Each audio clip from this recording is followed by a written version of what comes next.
안녕하세요, 테레비투입니다. 이번 시간에는 그 남자의 컬렉션 응뚜기님의 EM7이라고 하는 키보드인데요. 이것도 린삼님께서 공지하신 키보드고요. 이런 배열은 제 처음 봤습니다. 이거 한번 보시죠. 캡슐락.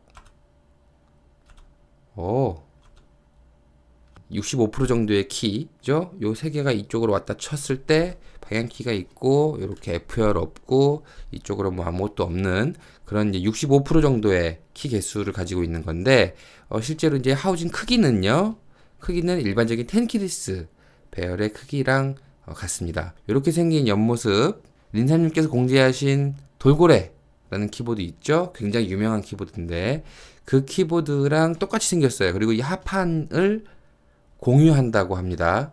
그래서 하판은 똑같이 생겼고 요 위에만 조금 바뀌어서 한정판으로 나온 게 요 EM7이라고 하는 키보드인데 이렇게 생겼어요. 이 보면은 살짝 여기가 이렇게 각도가 꺾여 있죠, 그쵸?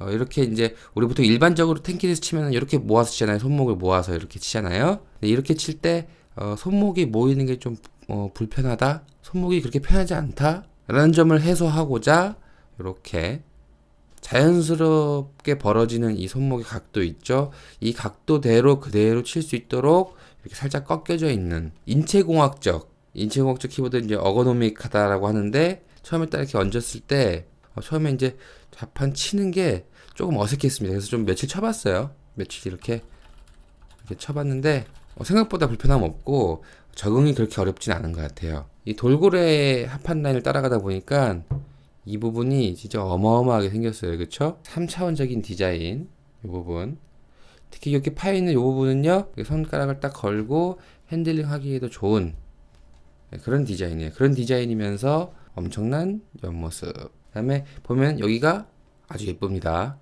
저 빨간 선 포인트죠. 그쵸? 이 빨간 보강판이 있는 건데 그 보강판이 이렇게 외부로 이렇게 튀어나와서 장식성 효과를 더 주고 있는 거예요. 장식의 효과. 이렇게 보강판이 밖으로 튀어나왔던 게 제가 본 것 중에는 그 루네포커 도스 있죠? 상하판 나눠져 있는 거. 그 루네포커 도스가 이런 식이었어요. 당시는 빨간 하우징이 아마 실버 보강판이어서 이렇게 한 줄 쫙 있었던 걸로 기억하는데 지금 실버 하판이거든요. 실버 반광 아노다이징 처리되어 있는 이 하판에 중간에 보면은 이렇게 빨간색으로 보강판 이 포인트처럼 들어가 있는 것을 볼 수 있습니다. 화면에 잘 잡힐까 모르겠는데 하판은 실버지만 상판은 실버가 아니고 연한 그레이예요. 그레이인데 이게 살짝 좀 밤색 비슷하게 좀 브라운 계열이 섞여 있는 것 같기도 하고 밤색 비슷하게 정확히 무슨 색깔인지 잘 모르겠는 한마디로 정의하기 어려운 그런 좀 묘하면서 은은하면서 고급스러운 색깔 있죠? 그런 색깔로 되어 있습니다. 마찬가지로 후면에도 커넥터가 중앙에 있는 걸 제일 좋아하는데 어쨌든 얘도 좀 중앙에 있고 아까 앞에서 봤을 때랑 똑같이 보강판이 노출되어 있어서 이렇게 포인트처럼 한 줄 쫙 이렇게 멋지게 보이는 것을 볼 수 있습니다.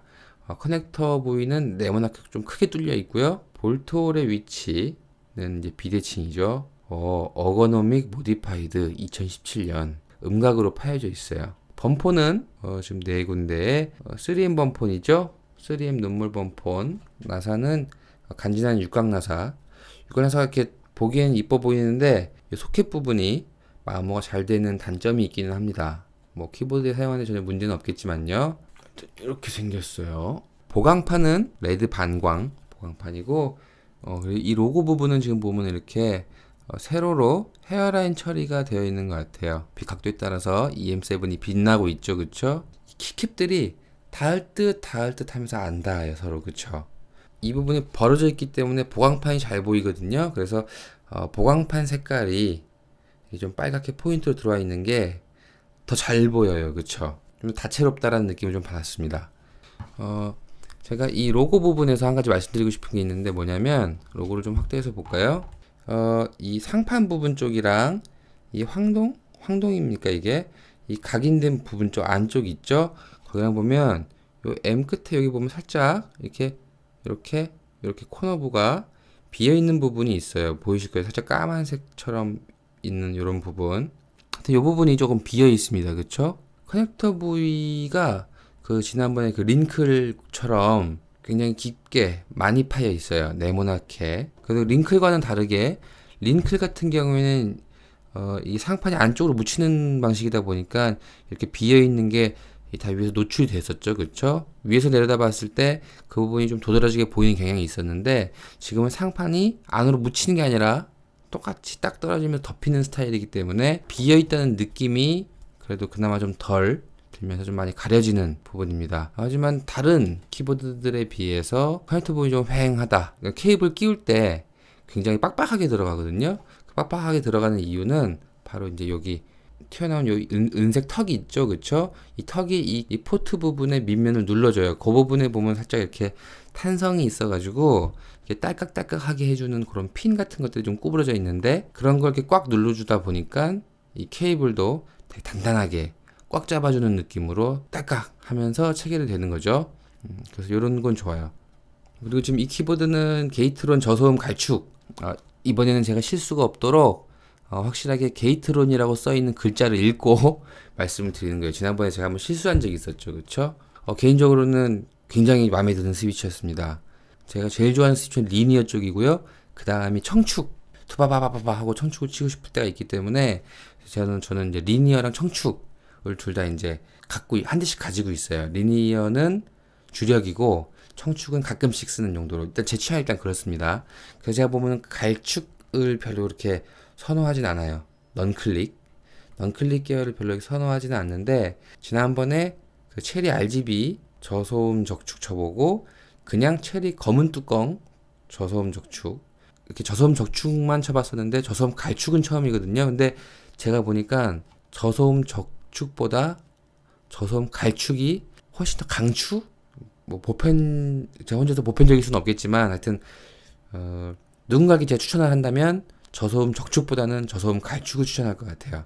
바텀아웃이라고 하죠. 끝까지 쳤을 때 이 딱딱함이 체리 RGB든 체리 검은 뚜껑이든 그 저소음 적축의 그 끝맛보다 훨씬 더 이렇게 딱딱 떨어집니다. 이 끝에 흐물흐물하게 실어가지고서는 기계식을 치는 거잖아요. 우리가 얘네들은 소리는 소리대로 잡아주면서 끝맛이 먹먹하지가 않아요. 제가 지난번에는 체리 RGB 저소음 적축 가지고 무접점이랑 좀 비슷한 정도의 그 끝맛의 물렁함이 있다라고 말씀을 드렸었는데 얘는 진짜 끝맛이 딱딱하고 소음은 소음대로 줄였는데 텍타일이잖아요. 그쵸? 걸림이 딱 있어주니까 훨씬 더 내가 키를 눌렀다 안 눌렀다 라는 게 이제 손끝으로 전해지는 거죠. 그래서 이런 걸 우리가 구분감이라고 하지 않습니까? 이 구분감이 잘 살아있어요. 체리 갈축보다는 구분감이 좀 더 있는 것 같고요. 저소음 적축이 가지고 있었던 그 엄청난 심심함과 답답함 그런 거 얘는 텍타일로서 상당히 많은 부분을 보완을 하고 있습니다. 이건 오히려 무접점보다도 무접점을 조용해서 쓰시는 분들도 있거든요. 사무실에서 치기 적당하다 그 정도 수준이면 괜찮다 라고 해서 쓰시는 분들도 있는데 노브나 리얼포스랑은 또 다른 좀 딱딱한 끝맛이 있어요. 좀 더 얘가 딱딱합니다. 제가 노브를 좀 오래 쳐봤는데 노브를 오래 치면은 사무실에서 막 치다가 어느 순간 이 소리의 답답함과 이 끝맛의 먹먹함 그런 것들이 누적되면서 어느 한순간 확 짜증이 나면서 확 담배가 땡길 때가 있어요. 그쵸? 많은 유사한 부분이 있음에도 불구하고 좀 더 끝맛이 깔끔합니다. 좀 키압도 되게 적당하고 그리고 소리가 노브보다 조용한 것 같아요. 노브 물론 통울림이 좀 많이 이제 기여를 하겠지만 그래도 확실히 노브 쪽이 좀 더 소리가 커요. 저소음류는 당연히 이제 뭐 알루미늄 하우징이고 해서 통울림을 잡아주는 것도 있겠지만 좀 세게 때려도 볼륨이 커지지가 않습니다. 끝맛이 많이 깔끔하면서 리니어의 심심함을 잡아줬기 때문에 저소음은 오히려 갈축류가 좋지 않을까 라고 하는 생각입니다. 또 이 스위치 좀 굉장히 마음에 드네요.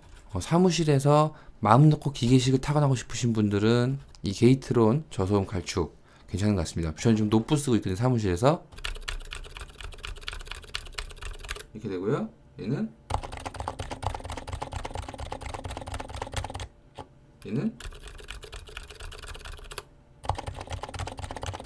지금 마이크로부터 거리가 좀 각도 때문에 그래 보일 수도 있는데 얘랑 얘 거리는 지금 거의 같거든요. 그래서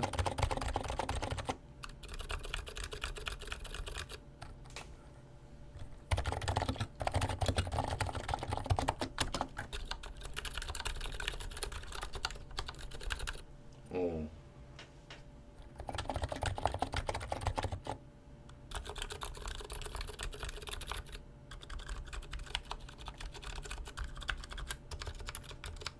이 어거노믹한 이런 레이아웃에 적응하는 것은 그렇게 큰 어려움이 아닐 거라고 생각을 하는데, 저도 실제로 몇 번 쳐보니까 바로 적응을 하겠더라고요. 그런데 이 우십을 누를 때마다 여기가 계속 손에 닿아요, 이쪽에.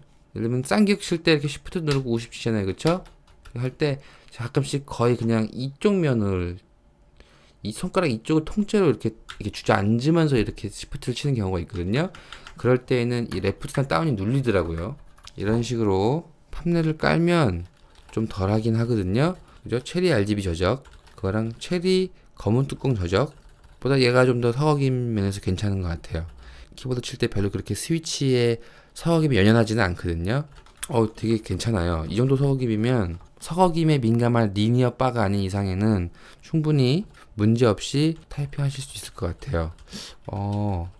이거라면 그냥 무접점을 대체할 수도 있겠는데, 그 고무 특유의 탄성에서 오는 그런 이제 쫀득쫀득함? 그런 거랑 다르지만, 그래도 얘가 이제 좀 더 끝맛이 딱딱한 걸로 봐서는, 저소음이 되게 많이 발전한 것 같아요. 그럼 어떻게 이렇게 라운드를 똑같이 따냈을까? 그쵸? 유격이 없을 정도로 이렇게 잘 됐을까? 되게 굉장히 마감이 좋은 것 같습니다. 얘는 제가 좋아하는 챔퍼들이 쫙 이렇게 돌아가 있어요. 그죠? 스팟 페이스라 그러죠? 자리 파놓은 거. 자리를 파놓은 곳의 크기가 좀 더 커요. 그래서 살짝 좀 이렇게 남아도는 부분이 있습니다.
V단 B잖아요, 그쵸? B가 여기에도 있고 여기도 있어요. 우리가 한글로 U 칠 때 U가 이 자리에 있잖아요, 그쵸? 그래서 칠 때 U가 여기까지 와야 되거든요, 이렇게. 그런 게 배려가 없이 나눠져 있는 키보드들은 그냥 이게 이쪽에 있든지 이쪽에 있든지 한쪽에밖에 없어요. 그래가지고 B 칠 때 어색하다든지 아니면 U를 칠 때 어색하다든지 그렇게 되는데, 얘는 좀 둘 다 있습니다, 그쵸? 어차피 얘가 못다시 붙일 수 있는 그런 나눠져 있는 불리한 키보드가 아니기 때문에 그냥 시원하게 둘 다 있는 거예요. 그래서 보면은 U, 레, 카 이렇게 칠 수도 있고요. U, 레, 카, 그죠? B가 여기도 있으니까. 그 다음에 보이즈, B, 앰비셔스 이렇게, 그죠? B가 여기도 있으니까는 둘 다 양쪽에 있는 게 굉장히 괜찮은 것 같습니다. 잘 만들어진 그런 키보드 같습니다. 제 리뷰는 여기까지고요. 다음 시간에 또 다른 키보드로 만나 뵙겠습니다. 본 이 귀한 키보드예요. 요즘 구하기도 힘든 거, 그죠? 이 키보드를 선뜻 저한테 리뷰로 보내주신 응뚜기님께 다시 한번 감사의 말씀을 드리면서 이만 리뷰를 마치겠습니다. 여러분 감사합니다. 안녕히 계세요.